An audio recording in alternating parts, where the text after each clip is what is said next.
Assalamualaikum warahmatullahi wabarakatuh. Shalom, Om Swastiastu, Namo Buddhaya, Salam Bela Negara. Di sini kami akan mempresentasikan tentang klasifikasi lagu pop atau heavy metal. Pertama-tama kami akan mengenalkan anggota kami terlebih dahulu. Saya Panduananto Gantara dengan NIM 17105111034. Saya Pascal Adun Hernando dengan NIM 1710511044. Pertama, kita akan membahas flowchart dari pengerjaan klasifikasi. Jadi, sebelum memulai klasifikasi, kita melakukan pengumpulan data. Setelah melakukan pengumpulan data, maka kita akan melakukan processing data. Setelah data dilakukan praproses, maka data dilakukan visualisasi. Setelah visualisasi selesai, maka kita akan melanjutkan ke metode klasifikasi di mana akan dimulai dari pembagian data. Pembagian data ini menggunakan cross-validation. Dengan cross-validation artinya kita akan menggunakan k-fold sejumlah dengan k yang kita tentukan sendiri. Maka dari itu akan ada terjadi split di tes data dan train data. Dengan train data akan melakukan pelatihan model, lalu nanti dari model itu akan melakukan testing dari tes data yang sudah dipisah. Maka itu akan menjadikan klasifikasi. Setelah selesai satu kali proses klasifikasi, maka karena ini k-fold akan repetisi lagi ke fold selanjutnya. Setelah terus-terusan dilakukan k-fold, ketika sudah loop seluruhnya terpenuhi, maka akan mendapatkan akurasi dan selesai. Nah, untuk pengumpulan data yang kita gunakan untuk klasifikasi lagu metal ataupun pop, maka didapat dari Spotify API dengan bantuan library Spotify R dari pemrograman R. Dataset lagu yang berhasil dibuat terdiri dari 19 kolom dengan 18 kolom fitur dan 1 kolom kelas. Kemudian di dalam dataset ini memiliki 500 sampel data. Dari seluruh sampel data dibagi menjadi 2 kelas, di mana 250 data digolongkan ke dalam lagu pop dan 250 data digolongkan ke dalam lagu heavy metal. Nah, ini adalah contoh sampel data yang didapat dari Spotify R. Nah, untuk praproses data, pertama kita akan menghapus kolom-kolom fitur yang tidak diperlukan. Pada dari contoh dataset yang sudah dicontohkan sebelumnya, ada data-data seperti type, ID, URI, track href, analisis URL, dan time signature itu tidak diperlukan. Maka dari itu, kolom-kolom fitur ini bisa dihapus dalam proses praproses.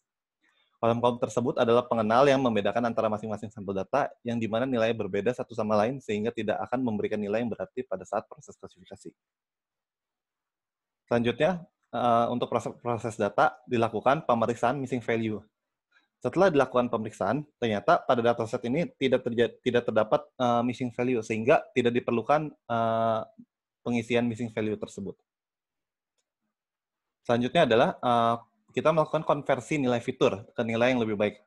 Jadi di dalam dataset yang sudah diberikan ada beberapa fitur yang memiliki nilainya negatif ataupun nilainya angkanya besar, sehingga itu kita harus rubah ke angka yang lebih baik. Contohnya misalkan adalah fitur durasi. Durasi dalam konversinya, satuan yang diberikan adalah milisekon. Lalu kita ubah menjadi sekon dengan membagi seluruh nilainya dengan 1000. Terus juga fitur loudness, dari yang nilainya range-nya di negatif, kita ubah menjadi positif. Setelah sudah dirubah nilai fitur ke lebih yang baik, maka akan dilakukan normalisasi data. Normalisasi data adalah membuat data jadi membuat di range yang lebih diinginkan sehingga nanti dalam proses klasifikasi akan lebih mudah. Ini menggunakan berdasarkan statistik mean dari fitur numerik, maka dataset ini perlu lakukan normalisasi data. Pada eksperimen ini, metode normalisasi yang kami gunakan adalah metode min-max. Nah, setelah sudah dilakukan praproses data, maka selanjutnya akan dilakukan visualisasi data. Pertama, fitur yang akan kami jelaskan adalah danceability. Danceability ini adalah fitur yang mendeskripsikan seberapa cocok sebuah lagu digunakan untuk menari. Bila dilihat dari scatter plot yang sudah diberikan, maka lagu pop itu persebarannya ada di 0,5 sampai 0,9. Sementara untuk lagu heavy metal sendiri, persebarannya jauh di bawah lagu pop, di mana dinilai 0,1 sampai 0,6. Jadi dari scatter plot ini dapat disimpulkan juga bahwa lagu pop itu lebih cocok untuk digunakan untuk menari. Next, ada energi. Jadi energi ini adalah fitur yang mempresentasikan pengukuran intensitas suatu lagu.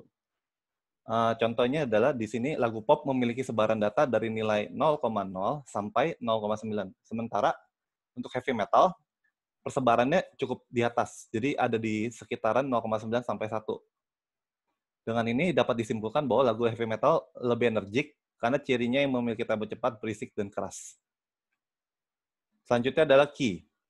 Nah, key ini adalah fitur yang merupakan nada dasar dari sebuah lagu. Jadi, setiap lagu memiliki nada dasar, dan untuk bisa dibentuk dalam suatu dataset, maka nada dasar itu dirubah menjadi sebuah variabel integer, di mana dimulai dari 0 sampai 11. Jadi, dari visualisasi yang sudah diberikan dari bar plot ini, untuk lagu pop, key yang paling banyak digunakan adalah C sharp dan G. Untuk lagu heavy metal, key yang paling banyak digunakan adalah nada dasar D. Selanjutnya adalah loudness. Loudness adalah fitur yang memberikan nilai tingkat kekuatan bunyi sebuah lagu. Pada scatter plot yang diberikan, lagu pop memiliki sebaran data pada nilai loudness dari 2 sampai 20 desibel. Sementara, lagu heavy metal memiliki sebaran data pada nilai loudness 2 sampai 18 desibel. Untuk nilai loudness antara lagu pop dan heavy metal ini sama rata. Loudness yang terlalu besar, maka lagu akan terlalu kencang sehingga tidak nyaman didengar. Selanjutnya akan dijelaskan oleh Saudara Pandu. Fitur yang selanjutnya adalah mode. Mode adalah fitur yang menjelaskan scaling lagu. Apakah sebuah lagu berada pada scale major atau minor. Untuk major ditandai dengan 1 dan minor ditandai dengan 0. Lagu pop lebih banyak berada pada major scale, yaitu dengan jumlah 143 data. Sementara untuk lagu heavy metal lebih banyak berada pada minor scale, yaitu dengan jumlah 127 data. Fitur yang selanjutnya ada speechiness. Speechiness adalah fitur yang memberikan pengukuran suatu lagu yang berisi lirik yang diucapkan. Untuk fitur speechiness, lagu pop dan heavy metal memiliki sebaran data yang hampir sama, yaitu rata-rata berada pada nilai di bawah 0,33. Namun ada beberapa musik pop yang berada pada nilai 0,33 sampai 0,66. Selanjutnya ada acousticness. Acousticness adalah fitur yang menunjukkan pengukuran apakah sebuah lagu akustik atau tidak. Lagu pop memiliki sebaran data hampir di seluruh rentang nilai. Sementara lagu heavy metal memiliki sebaran data pada nilai di bawah 0, di sekitaran 0,0. Kesimpulannya, lagu heavy metal memang lebih banyak menggunakan alat musik elektrik, sehingga nilai acousticness-nya pun sangat rendah. Berikutnya ada instrumentalness. Instrumentalness adalah fitur yang memberikan pengukuran iringan suara yang bukan vokal lirik. Lagu pop dan heavy metal memiliki sebaran data yang hampir sama, yaitu rata-rata berada pada nilai di bawah 0,5. Namun ada beberapa musik heavy metal yang berada pada nilai di atas 0,5. Kesimpulannya adalah ada beberapa lagu heavy metal yang memang lebih banyak menampilkan suara alat musiknya dibandingkan vokal lirik. Selanjutnya ada fitur valence. Valence adalah fitur yang memberikan tingkatan suasana yang dihasilkan dari suatu lagu. Dari scatter plot yang dihasilkan, sekilas nampak persebaran datanya sama rata. Namun juga dapat dilihat bahwa lagu heavy metal lebih banyak berada pada rentang di bawah 0,40 dan lagu pop lebih banyak berada pada rentang di atas 0,40. Lagu heavy metal kebanyakan memang memiliki suasana yang mencekam. Lagu pop banyak yang memiliki suasana yang ceria atau upbeat. Berikutnya ada fitur tempo. Tempo adalah fitur yang memberikan tingkatan ukuran kecepatan suatu lagu dalam BPM. Untuk fitur tempo ini, lagu genre pop dan heavy metal memiliki sebaran data yang merata. Selanjutnya ada fitur duration yang sudah kami ubah ke dalam satuan second. Duration adalah fitur yang memberikan informasi mengenai durasi dari sebuah lagu. Untuk lagu pop, rata-rata memiliki sebaran data pada nilai 130 sampai 250 detik. Sementara lagu genre heavy metal rata-rata memiliki sebaran data pada nilai 220 sampai 340 detik. Namun ada beberapa lagu heavy metal yang berada pada rentang 500 sampai 600 detik. Nah, untuk setelah kita memvisualisasi data, tahap yang selanjutnya adalah model planning. Untuk modelnya sendiri yang kami gunakan adalah algoritma K-nearest neighbor. atau KNN. KNN adalah metode klasifikasi yang memperhitungkan jarak antar data dengan suatu sentroid yang akan menentukan suatu klasifikasi dari dataset tersebut. Nah, dalam menggunakan algoritma KNN ini, tahap yang paling penting adalah mencari nilai K tetangga terbaik. Untuk mencari nilai K terbaik, kami melakukan pengujian pada model KNN dimulai dari nilai K sampai dengan 5 hingga K sampai dengan 43. Nah, terus juga selisihnya itu ganjil, jadi dari 5 langsung ke 7, dari 7 langsung ke 9, dari 9 langsung ke 11, dan seterusnya sampai 43. Berdasarkan grafik yang dihasilkan, dapat dilihat bahwa percobaan K sama dengan 7 memiliki tingkat akurasi tertinggi dari semua nilai K yang dicoba. Setelah K sama dengan 7, nilai akurasinya cenderung menurun. Maka dari itu, untuk proses analisis, kami menggunakan nilai K sama dengan 7. Setelah kita tahu nilai K yang akan digunakan, maka kita dapat masuk ke tahap model building. Untuk model yang terpilihnya adalah model KNN dengan nilai K sama dengan 7. Dan didapatkan akurasi sebesar 95%.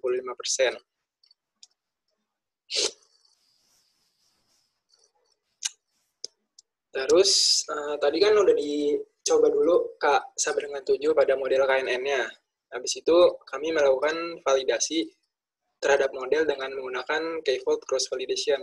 Nilai K yang kami pilih adalah K sama dengan 10. Dapat dilihat pada tabel di sebelah kanan, akurasi untuk tiap fold-nya. Setelah dirata-ratakan, maka didapatkan akurasi model sebesar 94%. Terus selanjutnya, model sudah didapat, terus sudah divalidasi juga, maka kita bisa melakukan evaluasi terhadap model. Untuk mengevaluasi model, kami menggunakan confusion matrix. Dapat dilihat pada confusion matrix di tabel sebelah kanan bahwa untuk klasifikasi kelas heavy metal, terdapat 60 sampel data berhasil diklasifikasi sebagai kelas heavy metal, dan terdapat 2 sampel data salah diklasifikasi sebagai kelas pop. Untuk kelas pop, terdapat 59 sampel data berhasil diklasifikasi sebagai kelas pop, dan terdapat 3 sampel data yang salah diklasifikasi ke dalam kelas heavy metal.